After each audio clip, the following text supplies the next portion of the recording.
The Torah tells us in Parashas Lech Lecha, Perek Yud Beis Pasuk Hey, Vayikach Avraham es Sarai Ishto, and Avram took Sarah his wife, and Lot his nephew, and everything as a nefesh asu b'charan, vayetzu aleches arza Canaan. So the Torah tells us Avram took Sarah, and they left their homeland and went to Eretz Yisrael. So there's a famous Meshech Chochmah who quotes the Zohar.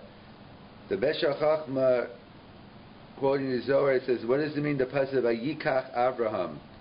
And Avram took. So they quotes the Zohar that Avram Avinu had Lakachas es Sarah b'Devarim K'dei shetavo imo Eretz Yisrael.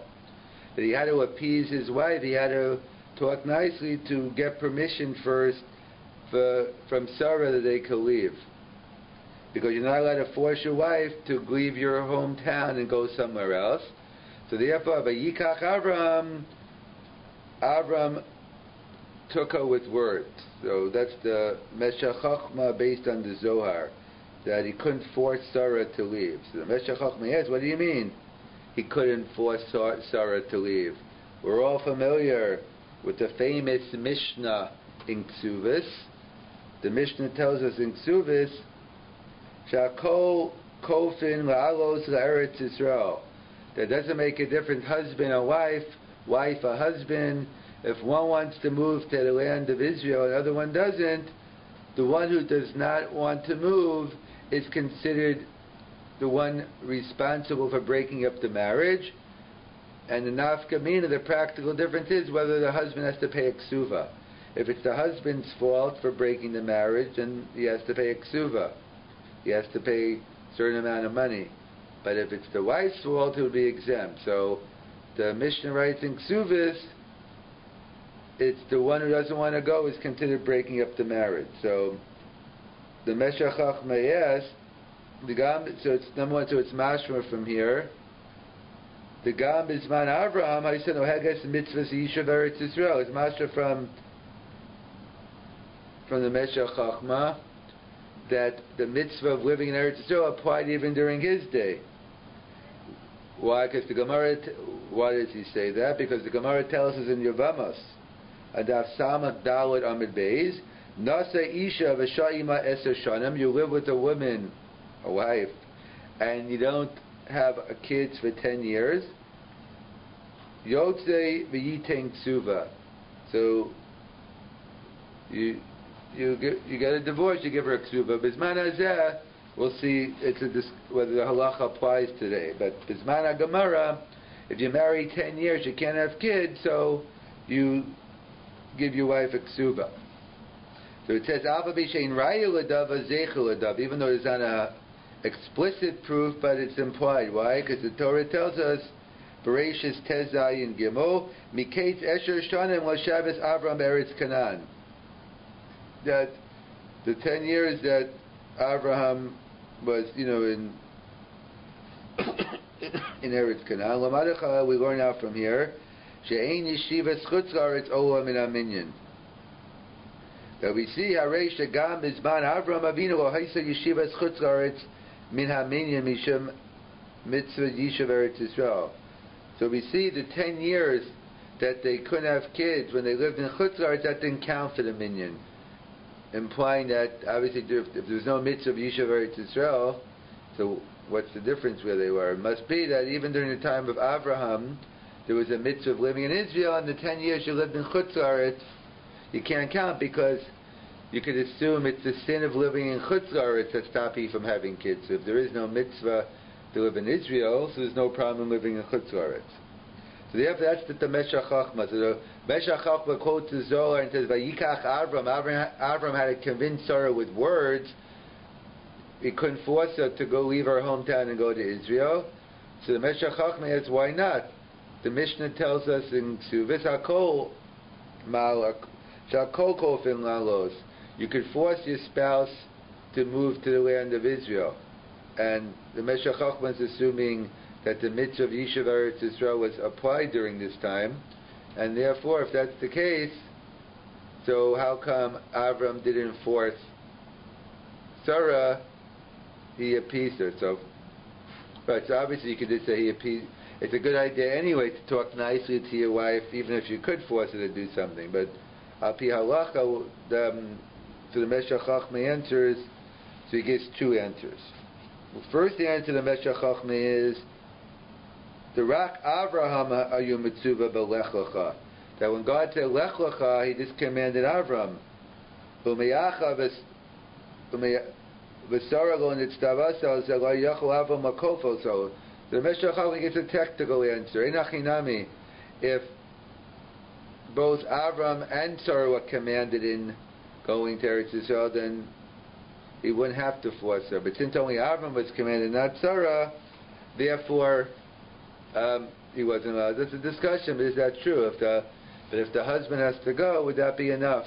But either way, the Meshech Chochmah's first answer is that since only Avram was commanded and not Sarah, therefore he couldn't force Sarah.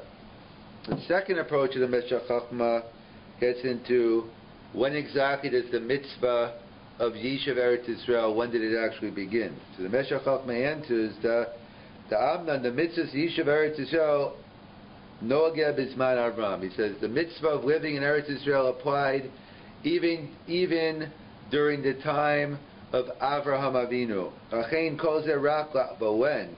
Kol zeh rak la'achar shekana Avram es ha'aretz behiluk. But he didn't get the land right away.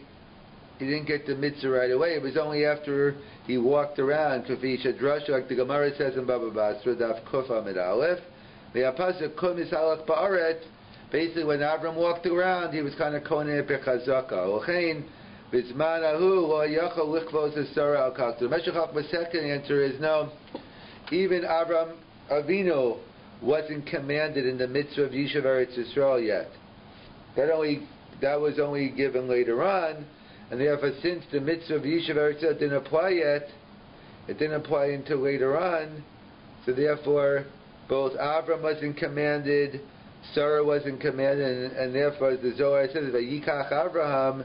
If you're going to force someone to leave your hometown, it has to be willingly. It can't be forced. So the Meshech Chochmah raises an interesting issue regarding this halacha about kol kolfin la'alos Eretz Yisrael. Why is it based on that one spouse could force the other spouse to move to Eretz Yisrael? So it's an interesting machlokas achronim, because in general we know there are two svei dinim. There are two dinim regarding Eretz Yisrael. People use different words: Hashem Eretz Yisrael, Kedushas Eretz Yisrael. But here we'll just use the words. I'll just use the words of the Tashbeit and the Maria. The Tashbeit. He says Kedusha. So the Tashbeit writes, "Sheyesh shnei dinim bekedushas Eretz Yisrael." The two different laws regarding Eretz Yisrael. One is kedusha lagabi mitzvahs hatluyas ba'aretz. One is regarding when does the chiyuv, when is the obligation of the mitzvahs which are dependent on the agricultural laws, truma, meiser, shemitah, etc. Or kedushas hashchina, as the Tashbei says, hainu hamaylos haruchnios shel Eretz Yisrael, the mile of living in Eretz Yisrael, as Chazal tell us in Ksuvas daf Kuf Yudam and Beis, shekol hador be'Eretz Yisrael domek, someone who lives shekol hador be'Eretz Yisrael, one who lives in Israel is like someone who has a god, and someone who lives in Chutz La'aretz, so he doesn't have a god, etc. V'amalo sheish b'kvur Eretz Yisrael. So the question is, L'fi zeh yesh gidon im adin shakol mal in Eretz Yisrael sheshanino b'ksuvos. So this halacha in the Mishnah, is it dependent on the first law of this kedushas haaretz, or is it dependent on this the Maila of when Eretz Yisrael got its special status? So there is a machlokas achronim that Tashbeis and the Maharet write the Dasa Tashbeis the Hadin Shakol Malan L'Eretzahu Mishum Kiyam Mitzvahs Atluyas Ba'aretz. The Tashbeis says it's totally on fulfilling the Mitzvahs Atluyas Ba'aretz. Another achronim to know it's just dependent on Kedushas Haaretz. And therefore, this would depend on. So the Meshach Chochma, at first glance, Vinei Makam Omar Meshach Chochma, who said that it was Kodem Shekana Avram Es Haaretz, therefore there wasn't a mitzvah of Yishuv Eretz Yisrael. He seems to be going with the Tashbetz. Shakol Malanu Mishum Da Mitzvahs Hatchuyis Baaretz, and therefore, since at that time the mitzvahs Hatchuyis Baaretz didn't apply, Imkein Shaper Kodem Shekana Avram Wa Yemuchuyev Mitzvahs Hatchuyis Baaretz, and therefore that's why Avram couldn't force Sarah. Others want to say, no, maybe he's going with the other Achronim, the Kafta Perach and others, but they want to claim that Kedushas Haaretz didn't begin until the Bris Ben Absarim. So they point out that Shaper Yeshu Kayin Divrei HaMeshach Chochma Umishum Sheshasham HaKadosh Baruch Hu Lechacha Lo Haya B'Eretza Afilu Kedusha. So either there's a machokas in the Achronim, whether this halacha of Akol Kofin is that it did in mitzvahs Atuyas Ba'aretz or a mitzvahs in this the Ma'ila of Eretz Yisrael. So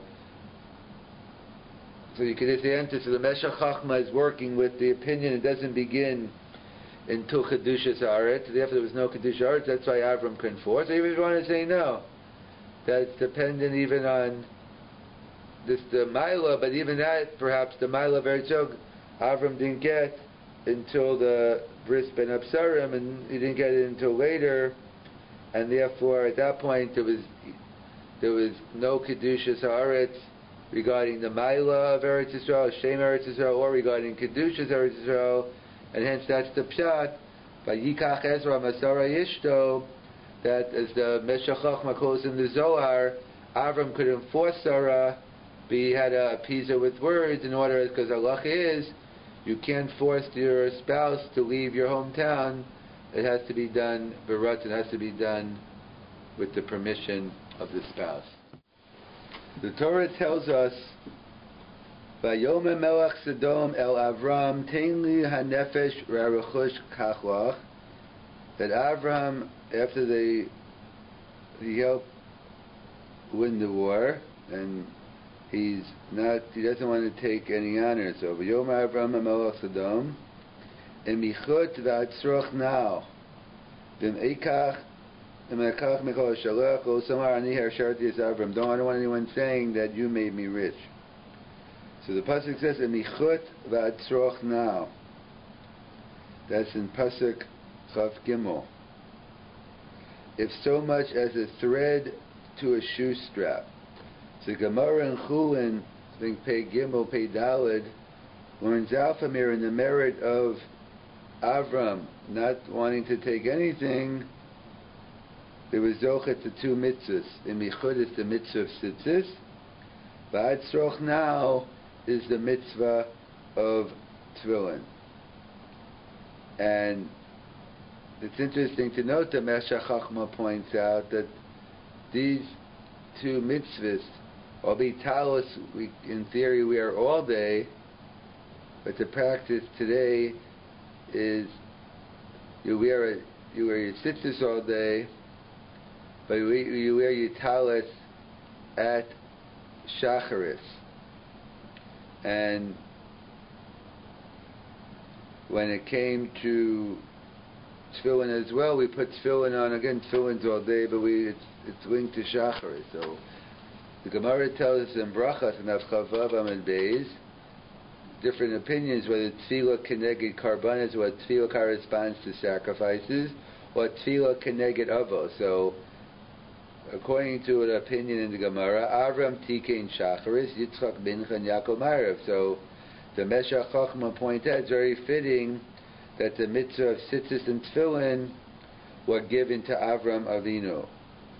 And that's because that's his tefillah shacharis. That's what they also point out. Adon Olam is also from Avram Avinu, that he's the first one to recognize and spread ethical monotheism, to spread God, and that's why we also do Adon Olam during shacharis as well. So either way, the Gemara tells us we learn out from here the mitzvah of tzitzis and tefillin, in his merit, Avram got the mitzvah of tzitzis and tefillin.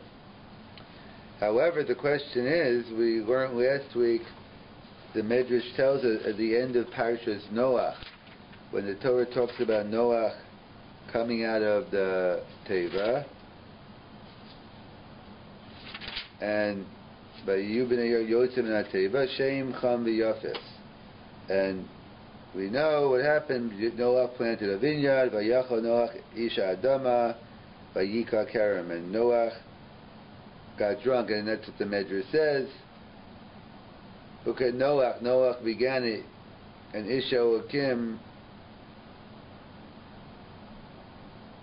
it was a Tzaddik Tamim, and he ended up at Isha Adama. In contrast to Moshe, that he was an Ish Mitzri and ended up at Isha Okim. So either way, it says Vayachal Noach Isha Adama Vayika Karem Vayesh Ben Hayayin. So it says they saw he was drunk, and he was debased. He didn't have clothes on. Vayikach Shein v'Yefes. It's a simla Vayasima Shchem. So it says Shem and Yefes got involved to stop the embarrassment of their father. So Rashi points out, it says Vayikach Shem v'Yefes. It's two people, Vayikhu. So Mahir Chazal learned that really Shem was the one who was the initiator. He went ahead and took care of it. He saw his father lying there in shame, and he went ahead and covered him up. And once Yefes saw Shem doing it, he joined in. And from here, Chazal tell us that because of the acts that Shem and Yefes did, they were given mitzvahs for future generations. B'schus the mitzvah of Shem, we got the mitzvah of tzitzis, and b'schus Yefes, you got kfura. So what exactly is the connection between kfura and tzitzis for what they did? There's a famous piece heard from a shechter b'shem of Soloveitchik, the whole ethics versus etiquette. The difference between ethics is ethics, you do the right thing at the right time. It doesn't make a difference if it's in public, private, anyone looking. You do the right thing. Etiquette is more of a social norm. You act a certain way in a public arena, but if you're not in public, then there's no reason to do these acts. So what happened was, the Noach, the father, he was sitting there in shame, no clothes on, but he was in his tent. No one could see him. It was in his privacy of his home. So, Shem, who was governed by ethics, what's the difference when my father is embarrassed, obviously being embarrassed outside his words, but it doesn't change from my obligation. If my father shouldn't be lying down there debased, no clothes on, etc., I'm going to go ahead and take care of it. And Yefes wasn't bothered by it. Well, there's no social norm. No one knows what's going on. There's no need to get involved. However, etiquette demands that once my brother was helping, I should help my brother as well. So they point out that Kvura, assuming there wasn't a Chiyuv Kvura from the Torah, so Kvura, the Rav says, is covered abriyas, human dignity. Different places could determine when people die, what happens. Whether you embalm them, whether you leave them to the vultures. So the social norm is that you bury them, but it's not the ethics that demand it. And therefore, Yefes was given something of etiquette. However, Shem, who was interested in ethics, doing the right thing, he was given the mitzvah of tzitzis because tzitzis is hidden. It's hidden no matter what. God's around all the time, and therefore I show up by wearing my tzitzis. The tzitzis you wear under your garment. So that's how Rav Soloveitchik explained the Medrash. So the question is, what do you mean? Who is given the mitzvah of tzitzis? Avram over here in this week's parsha in Michut V'Atzroch now. That's what the Gemara says in Chulin, yet the Medrash says tzitzis was given to Yefes, ethics versus etiquette. So perhaps we could suggest that, as we all know, we are the two types of tzitzis. It's the talis katan and the talis gadol. There's a talis a talis katan we wear underneath our shirts usually, and some wear that tzitzis out, some don't. But you wear basically, that's the talis katan, and we know there's the talis gadol that you basically wear today. We wear it. It's a beged shel kavod. We wear it when we go to shul and we're davening, but generally speaking, we don't wear it most of the time. But that's where when we go, we wear it. It's a public display. We wear it outside, we wear it on outside unless you're davening outside. But you wear it outside on your outer garments. So perhaps that's the yesod. The yefes, that was yefes versus shame. So ethics versus etiquette. So therefore you put it underneath your garment, because signifying that you do the right thing no matter who's looking. Abraham, we know, he was Lech Lecha. He was a person in public prominence. He was someone who was well known throughout the world. And he went ahead, and he was the person on the 5 o'clock news, the 8 o'clock news. He was a worldly person, well known, and therefore that represents the talis gadol. That certain times in life you have to do things in a hidden way. There's a concept of modesty; no one has to know. But there are other times in life where you have to make a public stand, and if you could discuss either people have customs when they collect money. Do you do it publicly, privately? On one hand, giving privately is better, but if you do it publicly, they think people are going to give more. And certain times you have to make public addresses, you have to make a public macha, or you have to do things in order to strengthen the olam. If you do everything privately all the time, no one knows you're doing it, so you don't get the same chizuk. So shame represents the hidden things, the things when no one's looking, etc. But Avram is the Isha Elokim. Avram, Lech Lecha, God said, leave your hometown, leave the privacy of your home and go out, and you have to spread ethical monotheism. The only way Avram could spread it if he goes out to the people and do things publicly. So perhaps that's the pshat, the mitzvah of the beged. Either you could learn it two ways.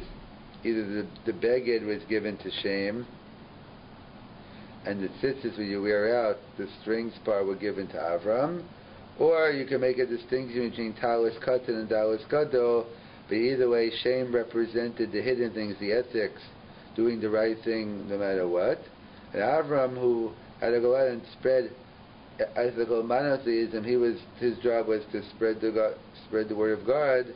So therefore, he was given the strings and the tzitzis, or the talis gadol, in order to spread the word of God throughout the world.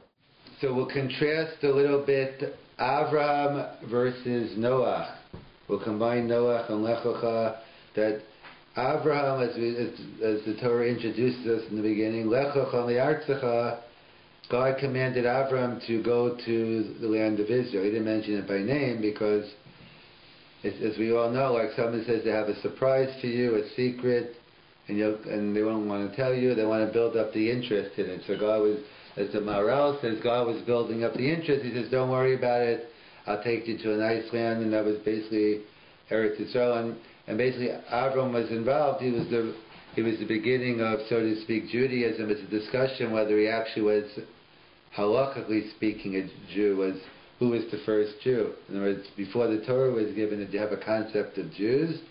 Or that didn't come until Har Sinai. So, even though, as ironic as it sounds, you always look to Avram, but he might not have even been Jewish even. According to, it's a machlokas in the Rishonim, the Ramban and Tosas, whether there was the Jews before. But Rav Soloveitchik has like a middle approach in terms of that they had the status of a Ben Noach, of a non-Jew, but there were 7 mitzvahs given to the Jewish, 7 mitzvahs given to Bnei Noach. What were the 7 mitzvahs? The 7 mitzvahs, the way I remember them, is the big 3. Meaning 3 things you have to give up your life for. If someone puts a gun to your head, it says commit adultery, commit murder, or idol worship. And then Aleph, Beis, Gimel, Daled. Aleph stands for Ever Menachai. You can't tear a limb off a live animal. Beis, it's a euphemism. It's Birkas Hashem, but it means that's okay, but you can't curse God. It's okay to bless Him, but you can't curse God. Then there's Gezel, theft, robbery, and Dinim, setting up a court system.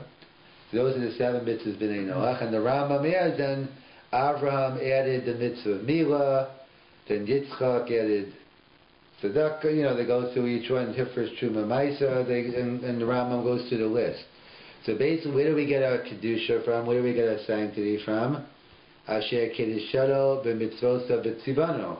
Every time, through our mitzvahs. So therefore, each time the Avos added new mitzvahs, they raised the level of Kedusha until ultimately, when it came to Har Sinai, that's when we became full-fledged Jews. So the different opinions exactly what was the status, but Avraham basically was commanded to go to the land of Israel. His job was to spread, before he got on his way, ethical monotheism. He was the first one to spread the word of God, and that's why his name came from Avram to Avraham, that he was the Av Hamon Agayim. He was everybody's leader, and he was well known. He was someone on the 5 o'clock news. He made the papers. He was powerful, wealthy. Everyone knew Avraham. In contrast to Noach seemed to be more in isolation.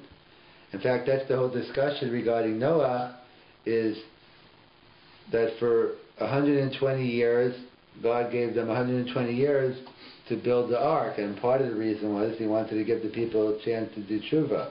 You have 120 years, so imagine, Rabbi in a shul, 120 years, can't get one Baal tshuva, can't get anyone to become from in the shul.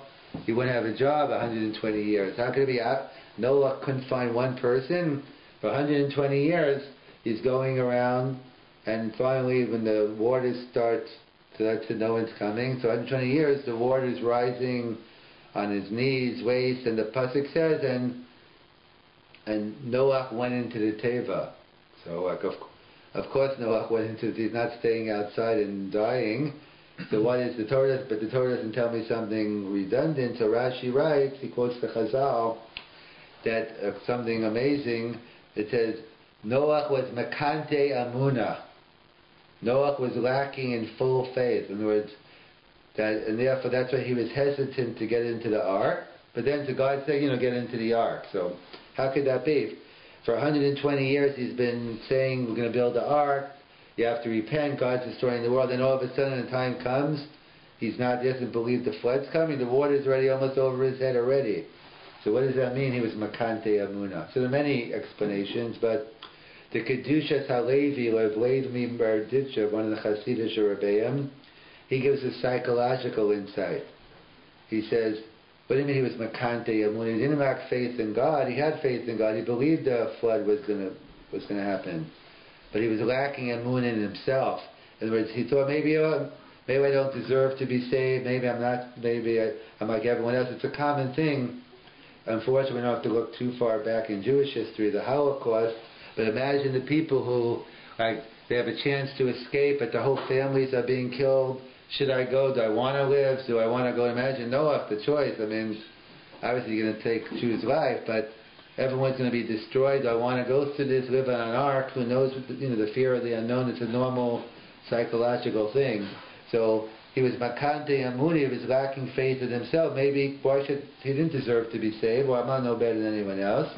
And that's why, in fact, maybe we see the contrast to Jimim and Avram. It's not that some people say they criticize Noach. He didn't care. He didn't get any Bali Tshuva because he didn't do Kiruv. He didn't do Kiruv Rechokim. Like, what do you mean? But some say, no, that wasn't the issue. He was speaking to people. But the problem is, if you don't believe in the cause, it's hard to get anyone to join in. And the first person has to, whatever cause you're going for, if you're the president of the organization you don't believe in, it's not going to be that success. That's ultimately what happened with communism. Originally, all those types of isms, they had the ideals, and the peoples in the 50s, 60s, they all believed in that stuff. But then, everyone gets corrupted. They had, spiritual utopia were all the same. They're dumping the money in the Swiss bank accounts in the Cayman Islands. When you lose the Lishma, that's the end of the movement. In fact, we know this because we know the power of doing something lishma. That's explained by Bilam. When Bilam came, when Balak sent messengers to Bilam to curse the Jewish people, so at first it goes, the story, he asked God a couple of times, God didn't let him, and then he let him do it. So Rashi points out, what was the difference between the first couple of times and the last time? That the first times he was doing it, he was just going to do it pro bono. He was going to do it for free. But once he was getting paid, so Rashi quotes the Medrash that he was going to let him do it. So God's concerned with Bilam making a living. If you do it pro bono, no, I want you to get paid for what you're doing. No, the answer, Schwab explains, is that it's true in anything in life. That when a person does something for the ideal, they're much more into it. We don't have to look too far either. That we see with the suicide bombers, obviously they actually believe in their cause. It might be an erroneous cause, we think it is, but they're believing it, they're crazy, and they're going to give up their life for the cause. And so any type, like versus someone who's a mercenary, you pay someone to kill someone. If someone else pays him more, he'll kill you. It's not, there's no ideals here. He's just bound to take. When you're doing something because you believe in the cause, that's a very dangerous thing. So God, if Bilam would have cursed the Jews because I hate the Jews, Lishma, watch out, that would have been bad news for the Jews. But once you're taking money, he's already not meaning it totally. He's on the take, and therefore we're not so concerned anymore. So Noach believed in the cause, but he was lacking emunah. He didn't have that. He was lacking emunah in himself, and that's why he wasn't successful. Not because he didn't care about the Jewish people. In fact, perhaps that's why also we could suggest at the end of Noach, or after the parasha, it talks about the rainbow. The rainbow came out. It's a sign that God will never destroy the world again. And there are many explanations why the rainbow. What's the rainbow signify? So some explain, or Meir Shapiro, the one who instituted Daf Yomi, learning a blot a day. He actually instituted 7 blot a day to finish the Talmud in 1 year. But now we're back to 1 daf a day, finishing it in 7 years or so. So either way, he says, the rainbow never comes out when it's, it won't come out on Thursday when it's 23 degrees, sunny night. Maybe on a night like this you'll see the rainbow. Why is it? Because what is the rainbow? The refraction of the light, that when things are so down and they look terrible, depressing, and all of a sudden you see the light shining up in the rainbow, you see there's always light at the end of the tunnel, so to speak. Maybe Noach's mistake was God sending him, you gave up on the people, you were makante emunah in yourself, but you also have makante emunah in the people themselves. You didn't see, you have to see through that. Everyone has some good milas, good things about them. Some are easy to see right away. Other people you have to look deep down. But everyone has usually some redeeming value in them, where you can find some good. And that was the message to Noach. You shouldn't have given up on yourself. You shouldn't have given up on them. But that's the key to anything in life, whether you're in the Beis HaMedrash, you're in the boardroom, you're at school, or any type of endeavor in life, is self-confidence. If you're lacking self-confidence, you're never going to be successful in what you're doing. And that's what led Noah to him not helping. In contrast to Avram was very self-confident, and he was able to do his job, and therefore, but of course there's a fine line between self-confidence and gaiva. There's always need a proper balance between the two. So that's how some point out that Noah basically cared it just as much, but as he was lacking the self-confidence. That's what the Rav pointed out, Rav Soloveitchik, regarding the mitzvah of tshuva, that we find at the end in Parashas Kisavo, it talks about, there's a concept of vidoy meiser, it's called. The Rabbi, basically you're giving your size, your meiser, and you say, you're reading something, you say, Asisi, because I did everything you told me to do, etc. You're talking positive, you're telling God what all the things you did. So the Rav Soloveitchik, others ask, what's the term vidoy meiser? Vidoy, when I say vidoy, what comes to mind? Well, in Minhag Sfar we do it every morning, but in Ashamnu, Bagadnu, Yom Kippur, Al Chet, vidoy is always oral confession. We always assume as we're revealing sin, which is true, but the bottom line is, so why is it called there vidoy meiser? if it's a good thing, I'm telling God how good I am. So that's Rav Soloveitchik said along the same lines. A prerequisite for tshuva, a prerequisite to become better is you got to believe you can become better. If you don't think you could be better, like, what are you saying Al Chait for? It's out of my control. What do you want from me? I can't do X, Y, and Z. I can't keep Shabbat. I can't keep kosher. I can't do whatever it is. So if I believe that, then when it's no Al Chait, if I can't do it, it's God's fault, not mine. So the first step of tshuva is you have to realize you can do it. If you don't think you can do something, then the whole basically you have to go to basically you just have to you basically have to go to to a therapist and stuff and deal with the issue. That's why we get free therapy every day in davening and the Psuke de Zimra and everything. But that's what they point out. It's a prerequisite. You have to believe in it, and that's probably the pshat in the first Rashi in Chumash, the famous kasha of Rashi quotes Rabbeinu Yitzchak. Is, according to some, it's the only time he quotes Rabbeinu Yitzchak. Others say maybe it's a couple of other times, but no one tells us who Rabbeinu Yitzchak is. So this interesting Taz, one of the commentators on Shulchan Aruch, he says, who Rabbi Yitzchak was? This is all parenthetical that we're about to say. It was Rashi's father, Rabbeinu Yitzchak, and therefore basically to teach us the concept of Hakaras Atov, Kibbud Aveim, how did he start his parish? His first parish, his father wasn't a rabbi, he was like some business guy. He probably had the wines out in France, wherever they were. And therefore, but his father said a bunch of things, so he began his first parish on Chumash by giving Hakaras Atov, so he quoted his father. So either way, whether Rabbeinu Yitzchak's his father or not, what's the famous kasha? He says, why does the Torah begin with Bereshis? Why not? Why shouldn't it?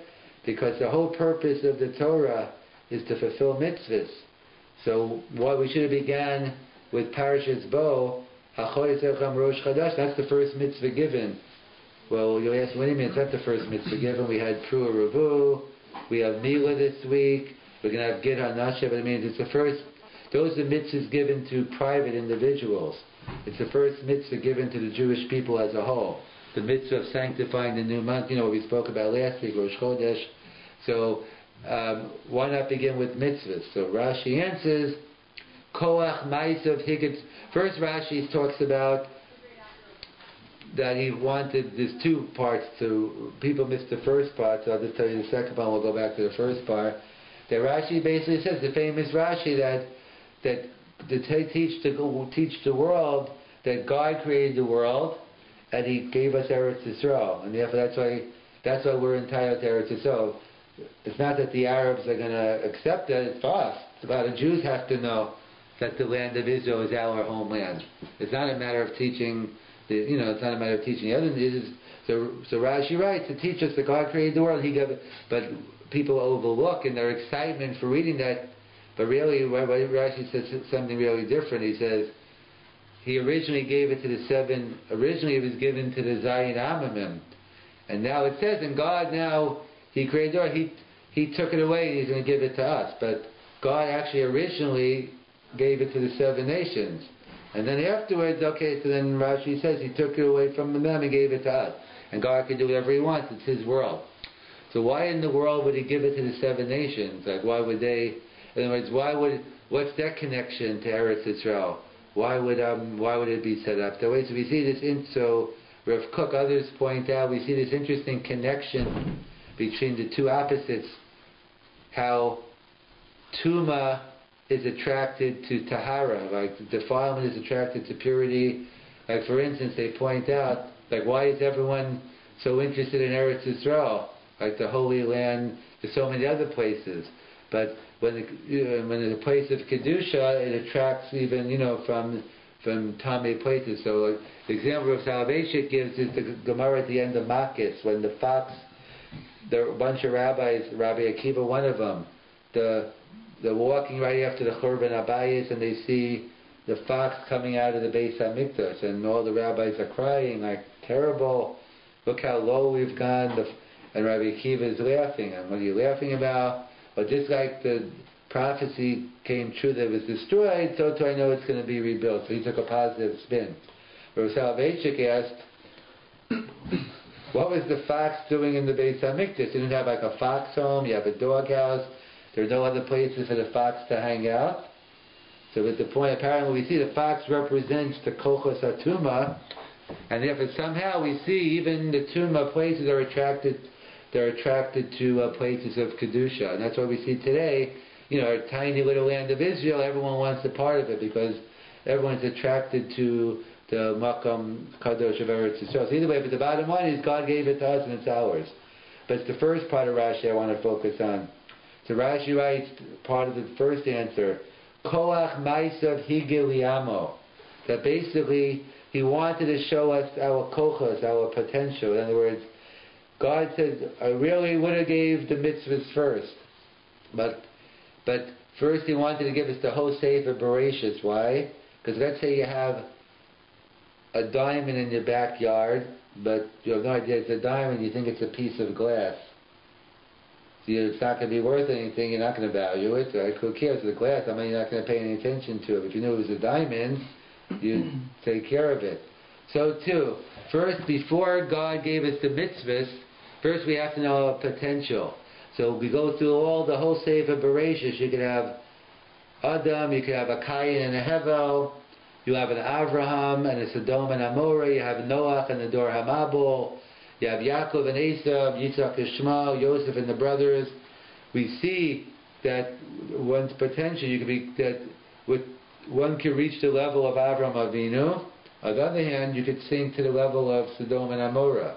That the human potential is potential for greatness. We're not angels. Angels are known in halach or in midrashim.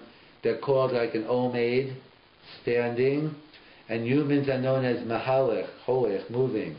And what that means is that angels, basically, they're a bunch of robots, for better or for worse. They're just robots. Basically, God tells you to do something, you do it. You don't have free will, free choice, but human beings have free choice. So, by definition, if you have free choice, that means it's up to you. So, free choice means you could choose evil over good also. And that's one of the reasons, it's a separate question in its own right in terms of how do you explain all the evil in the world if God's such a good God, etc. But one of the answers is, or the beginning of the answer is that basically God had, by definition, if God's going to give us free choice, then you have to have the ability to do evil. If He's going to stop everyone from doing... In other words, if every time someone does something wrong, lightning comes down and kills them, and every time you do good, you win the lottery, the $1 million come out of the heaven, then it's no free choice.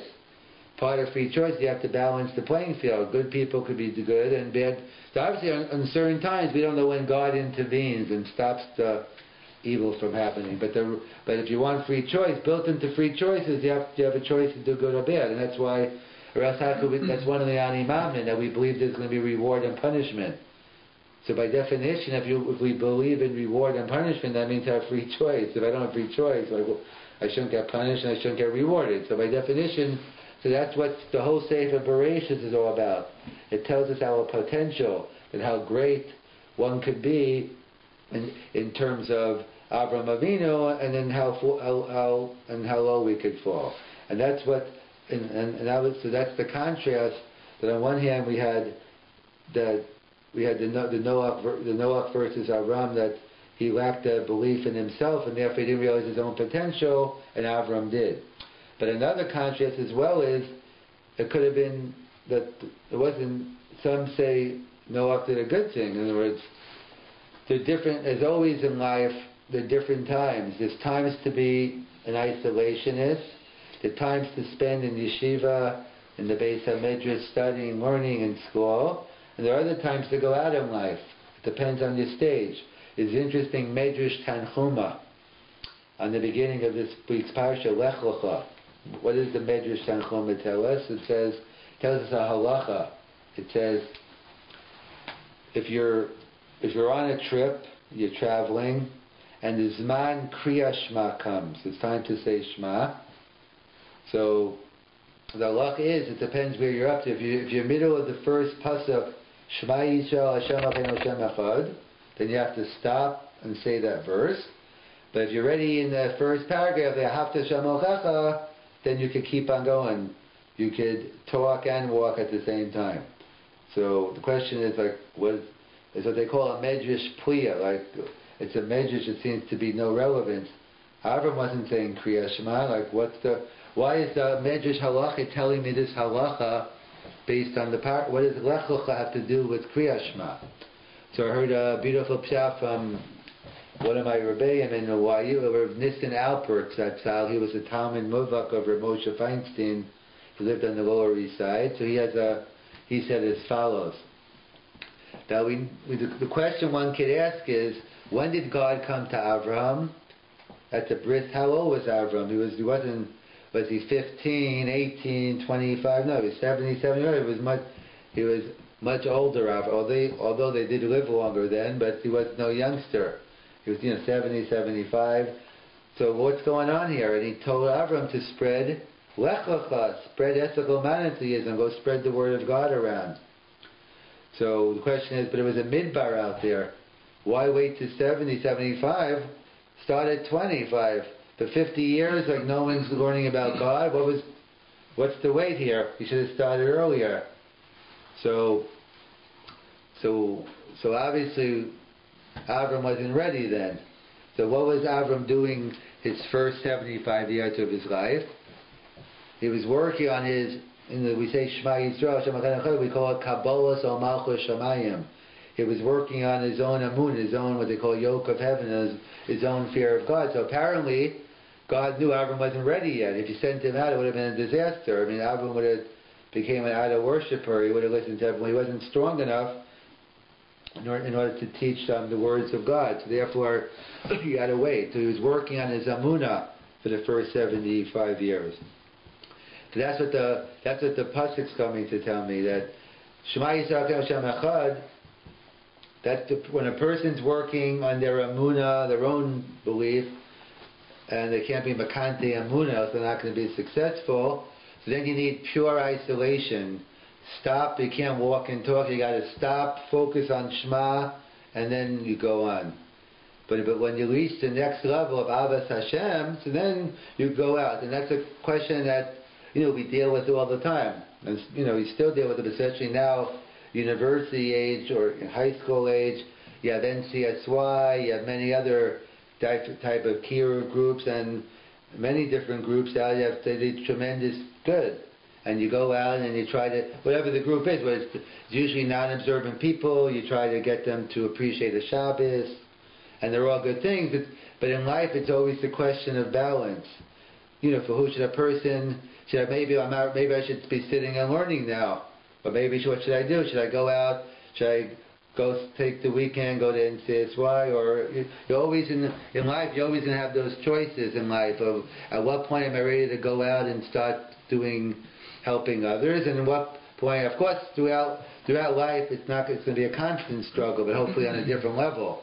So obviously, ultimately, you're going to have to do that anyway. So that was the struggle. That was the question with Avraham. So we see from Avraham Avinu, a person has to be strong enough. So perhaps that's why it was Noah wasn't ready. He was Makante Amuna, and they say he was a Pikeach. He was smart. He saved his family. Whatever it is, the tide was too strong. He felt he wouldn't have any impact on anybody. So he figures, I better turn inward. My only chance is, I'm never going to change these people. They're long gone. I can't change them. But at least I have a chance to save myself and my family. That's the famous story. They say it with different names. The Chafetz Chaim, different Gedolim, they change the names, but it's the same story. I'll use the Chafetz Chaim. That the Chafetz Chaim, when I was young, energetic, idealistic, you know what? I'm going to change the whole world. I'm going to make everyone religious. And then when I got a little older, I said, you know what? Okay, I'll just make my whole town religious. And then when I got a little older, you know what? Maybe I'll just make my whole shul, my whole immediate, the shul I go, my community religious. Okay, now then I said, you know what? Maybe I'll make my whole family. I said, ultimately, maybe I'll just make myself. In other words, ultimately, that basically if haste makes way, if you spread out too much too soon, so obviously if you don't have anything to give over, then it's hard to get people over. So that's the positive side of Noah. It wasn't a negative, like the first approach that that he didn't want to go out, that he lacked Amunah, but in terms of, he realized he wasn't ready. It was a smart thing to do, because you go out it's like Avram going out at 25. God wouldn't have sent him out.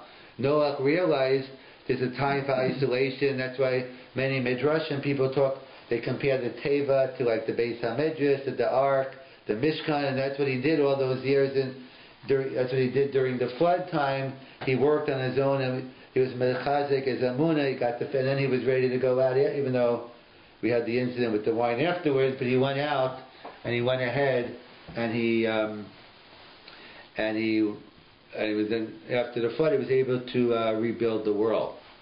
And that's what they point out. One last point, that there's another interesting medrash that talks about what happened afterwards. So after Noah got drunk, so afterwards it says, so one of the kids, Shem, embarrassed his father, took the clothes off, so he was punished. But Shem and Yefes, Shem went ahead, saw his father was being embarrassed, so he took the clothes and they covered him up. And so it says, Vayikach Shem v'Yefes. It says, Shem and Yefes took, but Vayikach is singular, and Shem and Yefes is plural, so it should be Vayichu. So Rashi quotes from Chazal, no, because Shem he took the initiative. He actually did it first, and only Shem and Yefes followed afterwards, so therefore that's why the pasuk gives credit to Shem, Vayikach Shem. And then the Rashi quotes the Medrash, and in reward for what they did, Shem got the mitzvah of tzitzis. In the merit of what he did when he helped his father, he got the mitzvah of tzitzis. Yefes got the mitzvah of burial, later on Gog Magog. So the question is, what's the connection? What's the connection between Shem's act, what he did, that he got rewarded the mitzvah of tzitzis, and what is the connection between Yefes' act, that he was given the mitzvah of burial? This is a famous piece by Rav Soloveitchik, which he labels ethics versus etiquette. That he points out that Shem represents ethics, Yefes represents etiquette. What it means is as follows: that they point out that ethics means doing the right thing no matter what. It doesn't make a difference if people are looking, no one's around, you're in private. Ethics demands you do the right thing all the time. It doesn't make a difference who's around, who sees, etc. Etiquette is more of a social norm, politically correct. Different things are done depending on your society you live in. There's certain social norms that are expected of you. They could, they're not good or bad per se, but you do etiquette because, for that society, that's the normal way of behavior. So you follow the etiquette of the society. So they point out that because what happened was Shem saw his father being embarrassed in the tent. So he said, "What? My father's standing there naked. I don't care if he's in the middle of Times Square or if he's in his house alone. He shouldn't be like that. And I don't care if anyone's around. No one sees him. The right thing is to cover up my father. He shouldn't be like that ever." And he went ahead. Ethics demanded he act on it. But Yefes, etiquette, who cares? No one sees my father. If it was outside, of course I'd go and do it, because etiquette demands that if someone doesn't have clothes on, you give them clothes. But if he's sitting here in the tent alone, no one even knows about it, who cares? So therefore, however, etiquette does demand that now my brother's doing it, so I'm going to help my brother. I wouldn't do it on my own, but once my brother's doing it, I'll go along and helping him. So ethics demand you do the right thing all the time. That's what tzitzis, the beged of tzitzis, I'm wearing under my shirt now. It's beged, it represents it's hidden. That ethics means that Yefes represents doing the right thing all the time if people aren't looking. But by Kvura, so they're saying we have a mitzvah of Kvura, so therefore it is an ethical thing now. But assuming there wasn't a mitzvah of Kvura, it would just be why? Because non-Jews don't have a mitzvah of Kvura, but they bury anyway, because that's covered up it's human dignity. You have a body laying there, you're not going to just leave it lying there, besides practical reasons, but you're going to go bury it. So human dignity, social etiquette demands that at least you're going to take it out of where it is. You're not going to leave it in the middle of a place. So he was zocha to the mitzvah which involves etiquette because that's what he did. But shame represented the ethics, and we see that really so etiquette by itself isn't meaningful in its own right. In fact, that's why we don't have to look too far. The Nazis were very big on etiquette. In fact, in many different stories, they say please and thank you, when they're telling the Jews to go into the gas chamber, or different or they were known for their etiquette, in terms of how they spoke. But we see, a person can have all the etiquette in the world. If you don't have any ethics, you'll end up being a murderer. So that's why it says, when does Judaism does accept etiquette? But when Yafto Kim Liyefes Ba'olei Shem. Etiquette in the rubric of the Torah, in the tense of Torah, then etiquette plays. There's nothing wrong. Etiquette's good also. You should act nicely and appropriate to society, but that shouldn't be you shouldn't be doing it only because it's etiquette. You're doing it because it's based on the ethics, and that's what they point out. That's why shame got the mitzvah of tzitzis, because it represents doing things even when it's not right, even when it's not popular. That's why another example is, let's say, Lady Di, who was killed in the car accident. So she was known to go around. You always saw her going to third world countries and helping the underprivileged, etc. And then when she died, so people were comparing her to Mother Teresa, or whatever her name is, the one who goes, who lives out there and she does all the good things. So again, I'm not getting into whether it's a good comparison or not, but one major difference is as follows: is obviously when the cameras are on you, when Lady Di was there, so of course when the cameras are taking pictures, of course, well, after a while you see from reality shows that once the cameras are on for a long time, you might forget about it. You're on camera and act like yourself. But assuming you could keep up the facade long enough, when the cameras are on you, everyone's looking, you're going to act one way. So therefore, I'm not saying she did it because of the cameras, but the fact someone does it when they're on the 5 o'clock news doesn't prove anything. When you're doing things behind the scenes, the one who's helping out, the one when the president is coming, the prime minister is coming, it's easy to get volunteers. But to get someone to, clean up shallow shittas when no one knows about it, or doing little things and no one even knows, that's much harder to get volunteers. So that's the message that we learn out from the ethics versus etiquette. We learn out from shame and nefesh. Shame, which represents Torah, so that has the ethics that applies all the time, and etiquette's also important, but it has to be done in the context of Olei Shem. So let's summarize. We spoke about the differences between Noach and Adam in terms of the Noach was a man who went out. Noach is more to himself. So there's a negative spin and there's a positive spin. The negative is that basically he was Makante Amuna, that really he also believed and he would like to do Kira, but he was lacking faith in himself, and therefore ultimately that led to his downfall. He didn't even want to get onto the table. He wasn't able to speak up. It takes chutzpah to say, God, you sure you know what you're doing? Like Avram did with Sodom and Amorah. God, my answer, yeah, I do know, and it's still going to happen. But Avram showed confidence, saying, God, maybe 50, 40, etc. But Noach was Makanti Amun. That's why he showed him the rainbow. And that's what Tshuva is all about. The first step, you have to realize that you have the ability. That's why we begin the Torah with the beginning of the first Rashi, Koach Ma'atzat Higul Yamo. You have to realize your potential. Even before mitzvahs come, you have to know your capability. So therefore, it wasn't that Noach didn't care about the other Jews, but he realized that he was lacking the proper self-confidence, and therefore he wasn't able to do it. And on the other hand, that perhaps no, he wasn't lacking anything. But there's times to be a Noach and there are times to be an Avram. As the Medrash said, that when you're saying Shema Yisrael, when you're working on your Kabbalah Samuch Shemayim, it's pure Torah, pure davening. That's why God didn't go to Avram until 75. So Noach wasn't ready. He realized if he went out, that would be the end of him and his family. The tide was too strong, and sometimes the foreign influence sometimes is too strong. You just have to isolate yourself. You have to make yourself a ghetto. And that's why we could discuss differences between let's say, modern Orthodox versus Haredi. I'm just using those generic terms, but one of the major differences is, and again, there's a lot of degrees to it, but Haredi is more survival Judaism.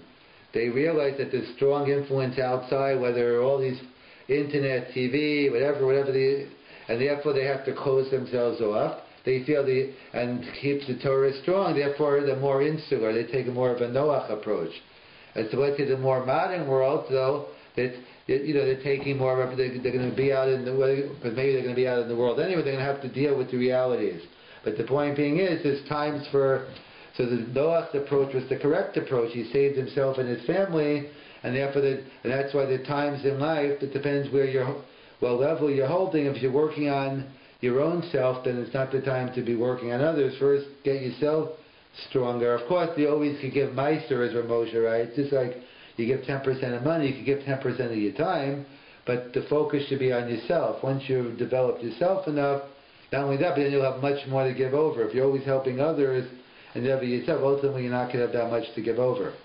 Those are two approaches to Noach. Either he should have done more, or no, he was brilliant. He was able to isolate himself and keep his family from. Then we conclude with ethics versus etiquette, shame versus yafes. Ethics is doing the right thing all the time, whether people are looking or not. Ethics are this social norm and doing politically correct. There's nothing wrong with them per se, but they don't have a value per se. It's only within the context of Torah, then etiquette plays a role. And that's why we say Yaftov Yafes, and that's what the whole Greeks represent, the body glorifying they had all their Olympics, all those things, and therefore they glorified the body. That's the external. That's Yafes. That's why that's always the irony in